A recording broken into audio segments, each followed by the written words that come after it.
वो लाजवंती थी, जी हाँ, पर मेरे लिए मेरी लाजो। मैं अर्थात पंडित उसे लाजो ही बुलाता था। अब उस समय तो पता नहीं था कि मैं प्यार से लाजो बुलाता था या बस ऐसे ही, क्योंकि वो उम्र प्रेम और मोहब्बत को समझने के लायक नहीं थी। बस एक अलग सी चाहत थी मेरे और लाजो के बीच में। वो मुझे सबसे अच्छी लगती थी। मेरा नाम पंडित ही था। मैं कोई ब्राह्मण नहीं था और न तो कोई विद्वान।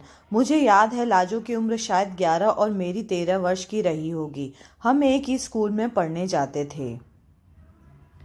गांव अलग अलग था पर स्कूल एक। लाजो अपने घर की लाडो थी और मैं अपने घर का मजदूर। मेरी माँ नहीं थी और जो माँ बनकर आई थी वो माँ जैसी ही थी। मुझे याद नहीं मुझे छोड़कर मेरी माँ कब चल बसी और बाबूजी एक नई दुल्हन लेके आए अपने लिए। वो दुल्हन न तो बाबूजी को प्रेम दे सकी और न मुझे माँ की ममता। मैं घर का सारा काम करके माँ को बोलता अब मैं स्कूल जाने दो, तब माँ कहती जल्दी जा और जल्दी आना, बाबूजी के साथ शाम को खेत भी देखना है। मैं बहुत खुश हो जाता और दौड़ते हुए स्कूल जाता था, पर जितना भी जल्दी करूँ हमेशा देर हो ही जाती थी। और फिर मुझे सजा मेरे हथेलियों पर 4 छड़ी का इनाम मिलता। आप चौंकिए मत, क्योंकि वो इनाम मेरी लाजो के लिए मेरे लिए स्नेह पैदा करता था। छड़ी मेरे हाथ पर गिरती थी, सभी बच्चे हंसते थे और सिर्फ रोती थी लाजो। तभी तो वो मेरी लाजो थी। स्कूल में हम साथ रहते थे। पढ़ना लिखना क्या होता था ये मैंने लाजो से ही सीखा था। ऐसे नहीं करते गुमा भाग पंडित, ये गलत तरीका है। लाजो बड़े प्यार से मेरे हाथ से कलम छीनकर मुझे हिसाब करके बताती थी और बावरा बस देखता रह जाता था। ओह, तुम भी ना, कैसे बनोगे कलेक्टर? लाजो अपने घर वालों से सुन रखी थी मेरी बिटिया कलेक्टर बनेगी, मेरी लाजवंती डॉक्टरानी बनेगी। पर लाजो मुझसे कहती पंडित तुम कलेक्टर या मास्टर बनना, मुझे तो बस दुल्हनिया बनना है। यह सुनकर मैं हंस देता। अच्छा, किसकी दुल्हनिया बनना है लाजो? पता नहीं, भाई बापू जाने, माई बापू जाने, पर मुझे तो बड़ा होकर दुल्हनिया ही बनना है। ठीक है, बन जाना दुल्हनिया। और एक दिन मैंने उससे पूछ लिया, अरे लाजो, क्या तू बनेगी मेरी दुल्हनिया? ही। वह हंसते हुए बोली, हाँ, यदि पंडित जी ने चाहा तो। मैं क्यों नहीं चाहूंगा? अरे बाबा, पंडित जी मतलब जो विवाह करवाते हैं। लाजो हंसती हुई वहां से भाग गई। कुछ और समय बीता। ये बचपन का प्यार भी बड़ा अजीब था। जानते कुछ भी नहीं थे पर मानते बहुत थे। नहीं पता था दुनियादारी, जिम्मेदारी और समझ भी कैसी रही होगी। रूठना मनाना, हंसना सुबकना, खाना खिलाना सब बड़े प्यार से होता था। कोई पाप नहीं था तब मन में। प्रेम तन से कहाँ था, प्रेम तो मुस्कुराती हुई हंसी से थी। प्रेम तो एक दूसरे के एहसास से था। प्रेम कलम से था, उसकी कविताओं से, जब वह गुनगुनाती थी उसके मधुर आवाज से था। मेरे हाथ पर लगे बेत के दाग से निकले उन आंसुओं से था। प्रेम तो मेरी किताबों में लिखे उसके नाम से था जो उसने खुद लिखे थे।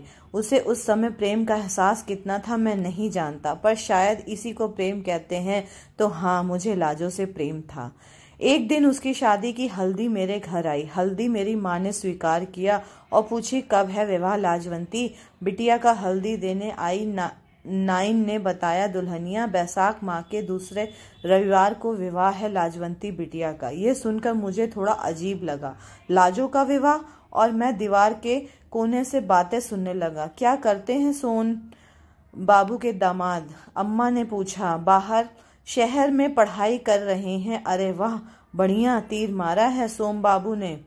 खुद वकील है और दामाद भी वकील ही लेके आया है। अम्मा खुश होती हुई बोली, चलो बढ़िया है, अब पंडित के बाबूजी का काम बढ़ जाएगा। हाँ दुल्हनिया, सो तो है, अब हमको जाने दो, नाइन बोली। ठीक है अम्मा, मैं अभी आती हूँ आपके लिए अनाज लेकर। और फिर माँ अंदर चली गई। मैं गहरी सोच में पड़ गया। लाजो का विवाह, मेरी लाजो का विवाह।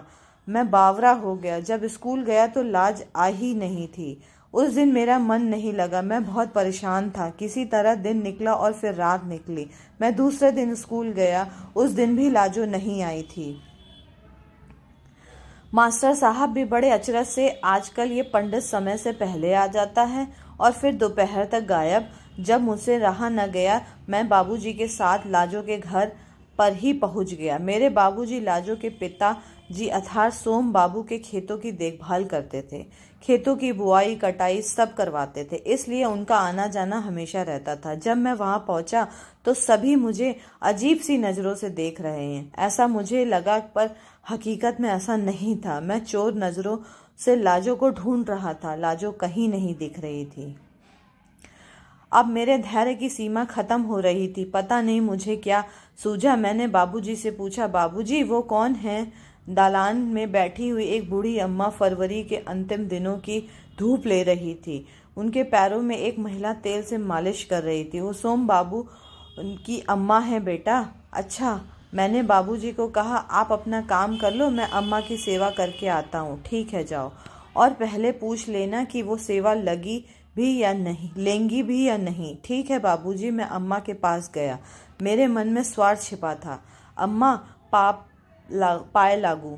कौन है रे छोरा? अम्मा मुझे देखती हुई बोली। अम्मा मैं केशव नाथ का लड़का पंडित। अरे पंडित! अम्मा बड़ी खुश हुई। इधर आ, मेरे पास तो बैठ। अम्मा क्या मैं आपके भी पैर दबा दूं? मैं अम्मा के पैरों के पास बैठता हुआ बोला, हाँ हाँ, यदि तेरा मन है तो दबा दे। अम्मा बोली, जा रे रमिया, अब तू जा, और लाजवंती को भी उपटन लगा देना। ठीक है अम्मा। रमिया अंदर चली गई। हाँ, अब तू बोल पंडित। अम्मा खिलखिलाकर बोली, राजवंती तो तेरे बारे में मुझसे बहुत बात करती है। अच्छा। मैं मन ही मन बहुत खुश हुआ और बोला, कहाँ है लाजवंती? और पहली बार मैंने मेरे लाजो को लाजवंती कहा था। अंदर है, और कहाँ होगी? उसका विवाह है ना, इसलिए अब वो घर में ही अंदर ही रहती है। स्कूल भी बंद उसके लिए तो।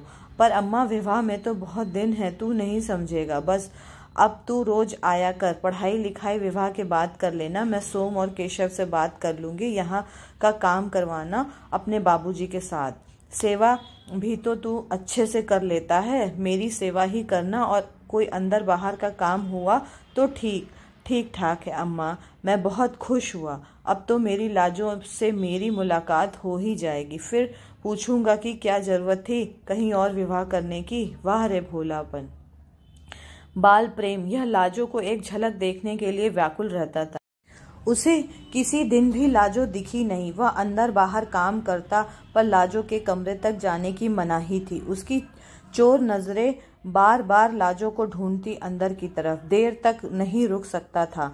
उसके बोलने की भी मनाही थी। सिर्फ सुनो और काम करो। अम्मा क्या लाजो जरा सी भी बाहर नहीं निकलती? एक दिन मैंने हिम्मत करके पूछ ही लिया। नहीं। पर क्यों पूछा? बस ऐसे ही अम्मा, इतने समय से यहाँ हूँ, एक भी दिन दिखी नहीं है, वो इसलिए पूछा। मैं थोड़ा निराश होकर बोला, उसे देखना चाहता है क्या? अम्मा तो जैसे मेरे लिए देवी ही बन गई थी। नहीं, बस ऐसे ही। ठीक है, शिवरात्रि के दिन लाजवंती शिव पूजन हेतु मंदिर जाएगी। मैं उसे तेरे साथ भेज दूंगी। क्या सच अम्मा?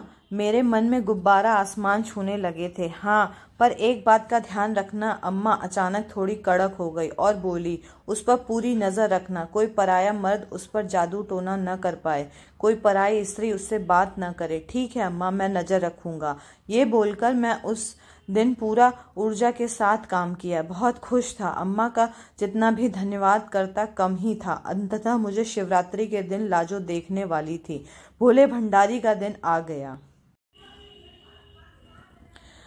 अलसाया सा वह उठा, अंगड़ाई लेते हुए बिन माँ बाबूजी को बताए निकल पड़ा लाजो के घर। अरे इतना सुबह सुबह आ गया? अम्मा ने बुलाया था, कहा था पहली बार मेरा मुख देखेगी लाजवंती। पंडित ने जब ये बात सोम बाबू को बोली तो सोम बाबू मुस्कुराए और बोले, आजा भोले पंडित आजा, और जल्दी से मेरी लाडो को उठा दे। पंडित अर्थात मैं भागते हुए लाजवंती के कमरे में गया। ओह, क्यों जगाने को कह रहे हो साहब, रहने दो ना। पंडित मन ही मन बड़बड़ाया, जी करता है बस देखता रहूं, बस अपनी लाजो को निहारता रहूं। तुम इसे किसकी नजर से बचाने की कोशिश कर रहे हो? क्या मैं मर्द नहीं? अरे नहीं नहीं, मैं तो अभी बालक हूँ। हाँ हाँ, मैं अभी बच्चा हूँ। शायद इसलिए अम्मा ने मुझे काम सौंपा है। ओह, तो ये बात है भोले।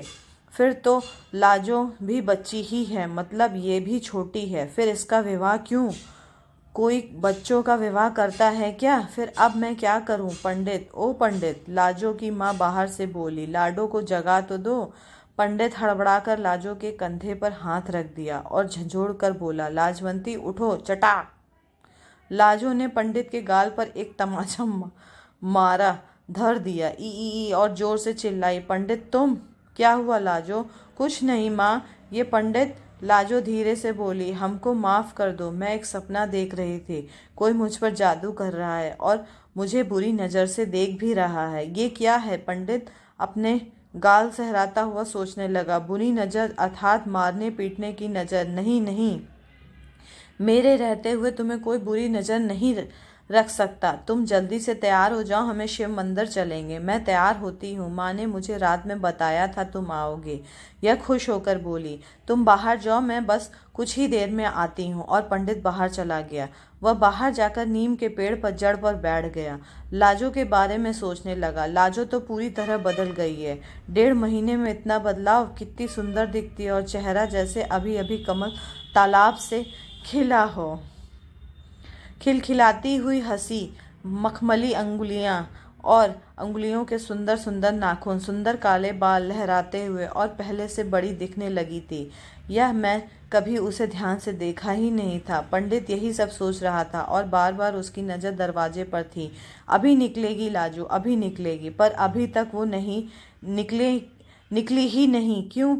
सूरज भी पूरी तरह निकल चुका है। तभी वहाँ एक तांगे वाला आया। वह अपने तांगे को साफ सुथरा करने लगा, थोड़ा सजाने भी लगा।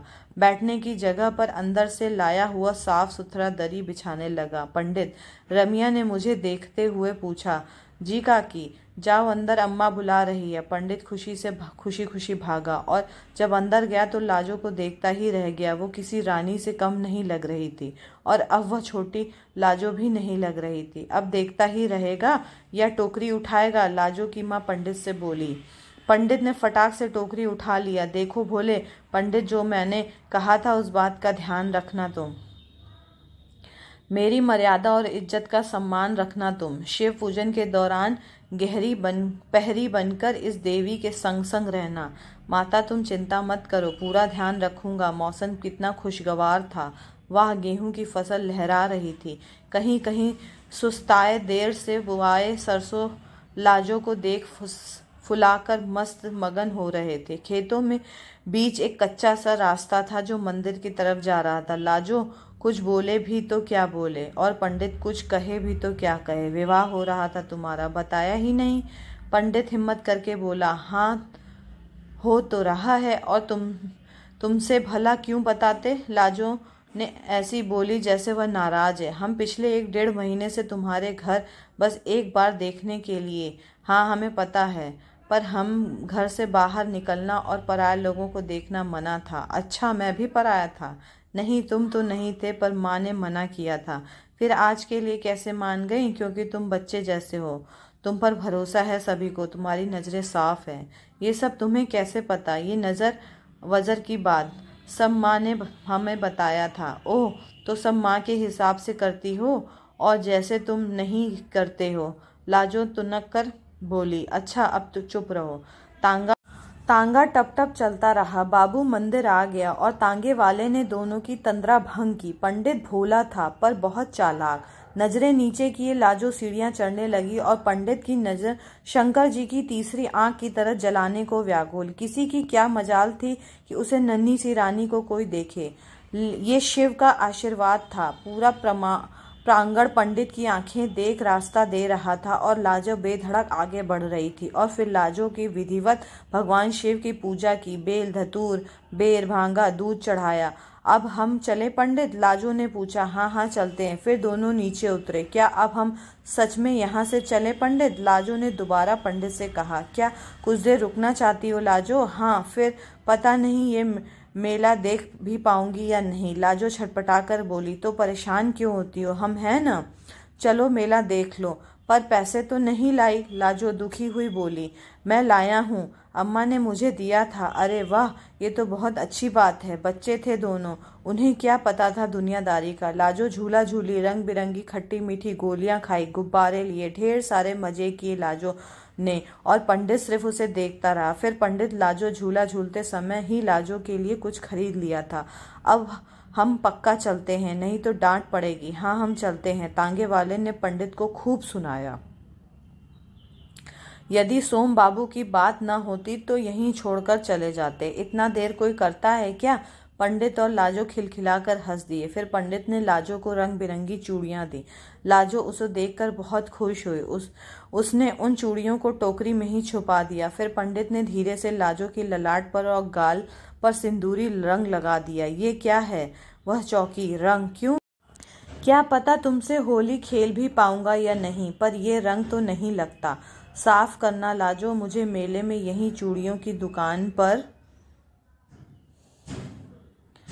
अरे पर ये तो, लाजो चिल्लाई, सिंदूर है। हाँ सिंदूर ही था, और तुमने मेरे ललाट पर लगाते हुए मांग में भी लगा दिया। वह रोने लगी और पंडित से कपड़ा दिया, पोंछ लो। फिर लाजो ने अपना मुंह ललाट पर हर जगह सिंदूर पोंछ लिया, पर मांग का सिंदूर नहीं पूछा। वह रोती हुई बोली, कल सुबह नहाते वक्त अपने आप धुल जाएगा। मैंने माँ से इसके बारे में सुना है। ऐसी बेवकूफ़ी दोबारा मत करना। और उसने सिर पर पल्लू डाल लिया। जब दोनों घर पहुंचे तो तांगे पर से उतरते ही लाजो की माँ उसको अंदर ले गई और सोम बाबू का कहर टूट पड़ा पंडित पर। सोम बाबू ने बेस से उसकी अच्छी सुताई की। केशव नाथ देखते ही रह गए। उसकी नज़र में गलती थी पंडित की। पंडित ने भरोसा तोड़ा था। फिर आवाज़ सुनकर अम्मा बाहर आई और सोम बाबू पर चिल्लाने लगी, अरे मार ही डालोगे क्या? अम्मा तुम नहीं जानती, मेला घूम रहे थे दोनों। हाँ तो क्या हुआ? कौन सा पहाड़ टूट गया? आने में थोड़ी देर हो गई, पर यह नहीं बताया किसी ने कि इस बच्चे के आगे सबकी नज़र नीचे किए मेला घूम रहे थे। बिना मतलब क्रूर कूट दिया बच्चे को। और अम्मा पंडित को वहां से ले गई। समय कैसे बीत गया और अब आ गया था लाजो की शादी का दिन। सज धज कर बारात बैंड बाजे के साथ आई थी। दूल्हा लाजो से 7 साल का बड़ा था। विवाह के बंधन में बंध गई थी लाजो, और सुबह विदाई के समय डोली में बैठी जोर जोर से चिल्लाने लगी, मुझे मत भेजो, मुझे मत भेजो। पर यह तो कैसे संभव था? दूर कहीं से पंडित लाजो को देख रहा था और वो खूब रोया, खूब सिसका। लाजो ने बड़े अच्छे से संभाल कर पंडित द्वारा मेले में दिया गया उपहार रखा था। लाजो अब अपने ससुराल चली गई थी। इधर उदास पंडित का मन नहीं लग रहा था। पहली रात को लाजो के पति भरत बाबू ने लाजो को कह दिया, तुम थक गई होगी, सो जाओ, मुझे अभी पढ़ाई करनी है। लाजो सो गई और जब सुबह उठी तो बहुत देर हो चुकी थी। वह कमरे में भरत बाबू को ढूंढने लगी, पर वह वहां नहीं थे। लाजो कमरे से बाहर निकली और सासू माँ के पास जाकर उनका पैर छूकर पूछी, माँ कहाँ गए वो? बहू, भरत तो शहर चला गया, पढ़ाई की देरी हो रही थी ना, इसलिए। तुम चिंता मत करो, जल्दी आ जाएगा। उसके बाद वो जल्दी आते आते और लाजो को राह देखते देखते 7 वर्ष निकल चुके थे। सोम बाबू के बीच बीच में लाजो के ससुराल में कहा तो वो कहने लगे, परेशान मत होइए, बेटा बैरिस्टर बन रहा है, आपकी ही बेटी राज करेगी, और अब जाकर तो ये बड़ी हुई है। सोम बाबू को भी लगा कि बात तो सही है। समय के साथ साथ लाजो को अब समझ आने लगा था, प्यार, प्रेम, स्नेह, पति, प्रेमी, सब कुछ। वह कहीं कभी पंडित को याद करती थी, उधर पंडित लाजो को कभी भूल ही नहीं पाया। पंडित को लाजो की कलेक्टर वाली बात याद थी और वह खूब मन लगाकर पढ़ाई कर रहा था। उसे बनना तो कलेक्टर ही था। सब कुछ अब ठीक ठाक था। पर एक दिन बम तब फूटा जब भरत बाबू शहर से एक महिला के साथ आए और कह दिया, हम विवाह करने वाले हैं, लाजो को मैं तलाक दूंगा। हाय राम, ये क्या अनर्थ कर रहा है भरत? माँ हमें माफ कर दो, पर मैं इससे पहले से ही प्रेम करता था, तो लाजो से विवाह क्यों किया? माँ तो पछाड़ खाकर गिर गई। आप और बाबूजी ने तो जिद किया था, तुम एक बार बता दिए होते। माँ कोशिश की थी, पर किसी ने सुना ही नहीं, और लाजो को चिट्ठी भी तो लिखी थी। माँ ने लाजो को देखा। लाजो भौचक्की सी बेहोश होकर गिर पड़ी। जब होश आया तो बोली, कौन सी चिट्ठी? बात पूरी तरह बिगड़ चुकी थी, अब बनने वाली नहीं थी। 2-3 दिन में भी बहुत बखेड़ा हुआ। सोम बाबू अपनी बेटी के लिए कोर्ट में बदनामी नहीं झेलना चाहते थे। भरत अपनी पत्नी के साथ शहर चला गया। अब रह गई बेचारी लाजवंती। उसे कुछ समझ नहीं आया। खुद को शून्य महसूस कर रही थी। ससुराल में बैठी रही, क्योंकि माँ ने भी कहा था, बेटी बेटी तू चाहे तो यहाँ भरत की पत्नी बनकर जिंदगी गुजार सकती है। और सोम बाबू ने भी अपना हाथ ढीला कर दिया। सत्य तो ये था कि वो खुद को इतना लज्जित महसूस किए कि उन्हें सदमा सा लग गया और फिर 2 महीने में ही उन्होंने अपना प्राण त्याग दिया। लाजो तो शून्य ही थी। उसे अब हंसना था न रोना था। वह ससुराल में ही रहती और मायके में भी पर रहती, बिल्कुल निष्क्रिय, बीमार सी लगने लगी थी। अम्मा बेटे की मौत पर और दुखी हो गई और भगवान को कोसने लगी कि मेरे रहते हुए मेरे बेटे को क्यों उठा लिया। पर अम्मा थी बड़ी दूरदर्शी, अपनी लाडो की दुर्दशा नहीं देख सकती थी। उसे लाजो पर दया आने लगी क्योंकि लाजो बस एक जिंदा लाश थी। उन्होंने तुरंत पंडित को याद किया और अपने एक आदमी को पंडित की खोज के लिए भेज दिया। करीब 4 दिन बाद पंडित लाजो के घर आया। पंडित अब वह पंडित नहीं था, वह बदल गया था, कलेक्टर बनने की तैयारी कर रहा था। अब उसने अम्मा को पैर छुआ और बोला कि इतनी जल्दी से क्यों बुलाया अम्मा? पंडित तेरी लाजो मरने के कगार पर है, उसे बचा लो। अम्मा, मैं समझा नहीं। पंडित भावुक होकर बोला, क्या हुआ लाजो को? फिर अम्मा ने लाजो की सारी कहानी बताई, जिसे सुनकर पंडित गश्त खाकर गिर गया। अम्मा, लाजो है कहाँ? अंदर होगी कहीं, लाश बनकर पड़ी रहती है। बेटा, उसके साथ ऐसा क्यों हुआ? अम्मा, सब ठीक हो जाएगा। काकी कहाँ है? मैं देखता हूँ लाजो को, वो भी अंदर होगी। अम्मा, सब ठीक कर दूंगा। तुम्हें अपने पंडित पर भरोसा है ना, इसलिए तो बुलवाया है तुम्हें। बेटा, बचा लो अपनी लाडो को। और फिर बड़ी तेजी से पंडित घर के अंदर घुस गया। उसे पहले लाजो की माँ ही मिल गई। कौन कौन अंदर घुसा चला आ रहा है? काकी, मैं पंडित। पंडित तुम हो? लाजो की माँ बेबस पंडित के कंधे पर झूल गई। कहाँ थे तुम? एक बार भी अपनी मालकिन की याद नहीं आई? जरा देख तो क्या हाल हो गया है लाडो का। काकी, मैं देखता हूँ लाजो को, तुम अम्मा के पास जाओ। तुम जाओ। और काकी बाहर निकल गई। पंडित लाजो के कमरे में गया। वह लेटी हुई थी। पंडित ने अपना हाथ बढ़ाया और लाजो को कंधे पर रखकर झकझोर दिया। चटाक! वह पलटकर देखी। ना तो पंडित लाजो को पहचान पा रहा था, न लाजो पंडित को। कौन हो तुम? लाजो, मैं पंडित। पंडित! और फिर इतना कहकर लाजो पंडित को दोनों हाथों से पीटने लगी, लगातार उसकी छाती पर मुक्का मारने लगी। कहाँ थे तुम? इस शब्द की दर्दनाक सिसकी थी। वह टूटकर रोने लगी। एक बार भी मेरी याद न आई लाजो? पंडित तुम कुछ बोल न सका और फिर पंडित ने लाजो को अपने सीने में छुपा लिया। मुझे माफ कर दो लाजो, मुझे माफ कर दो। दोनों की आंखों से झरझर आंसू बहने लगे। आज वर्षों बाद दोनों रोए थे। दोनों ने एक दूसरे के आंसू पोंछे। काफी देर तक दोनों चुप थे, पर एक दूसरे को निहार रहे थे। तुमने कब से बाहर की हवा नहीं ली है पता नहीं? वह सिर नीचे की हुई बोली। बीमार पड़ गई हो? हाँ, मौत का इंतजार था और आ गया मैं। 2 दिन बाद शिवरात्रि है लाजो। झूला झूलने चलोगी क्या तुम्हारे संग? हाँ, माँ जाने देगी? तुम जाओगी? हाँ। फिर क्या था? वही तांगा, वही तांगे वाला, वही बसंती बयार और सरसों और गेहूं के लहराते खेत, और वही भस्म लगाए पंडित पर धोती और कुर्ते में निकला। वो तो किसी की हिम्मत न हुई भोले भंडारी की नजर से नजर मिला पाए। इस बार लाजो में स्नेह और भोले बाबा पर जल अर्पण किया, पूजा किया और बोली, अब हम चलें? हाँ चलो। दोनों मंदिर से नीचे आए। मेले में? तो क्या हम सच में चले मेला घूमने?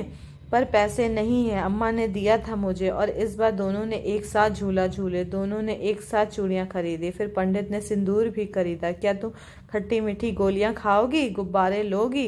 पर अब हम बच्चे नहीं, और मैं शादीशुदा उस भगोड़े की या मेरी? मतलब? वह चौंकी और बोली, विवाह हुआ है मेरा उससे, तलाक भी वह चाहता है, और वह अब शादीशुदा है। इसमें मेरी क्या गलती है? वह रोने लगी। तुम्हारी कोई गलती नहीं लाजो। फिर क्या, मैं एक गलती कर लूं? क्या मतलब? सवाल मत करो। मैं एक गलती करना चाहता हूं जिसे मैं गलती नहीं मानता। यदि तुम मुझे माफ कर सको तो ठीक है। एक गलती माफ कर सकती हूँ, ठीक है? तो एक बार और मंदिर में चलो। क्यों? सवाल मत करो। और फिर पंडित ने लाजो का हाथ पकड़ लिया, उसके साथ मंदिर की सीढ़ियां चढ़ने लगा। शिव जी के सामने जाकर अपने उसने हाथ से सिंदूर का पैकेट खोला।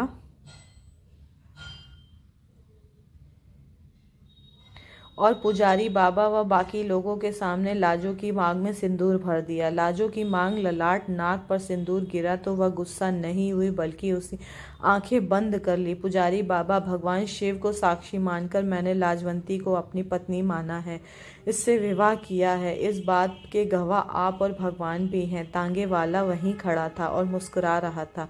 फिर वह आराम से घर ले गया। कुछ लोग पंडित की वाहवाही कर रहे थे और कुछ लोग सामाजिक कलंक।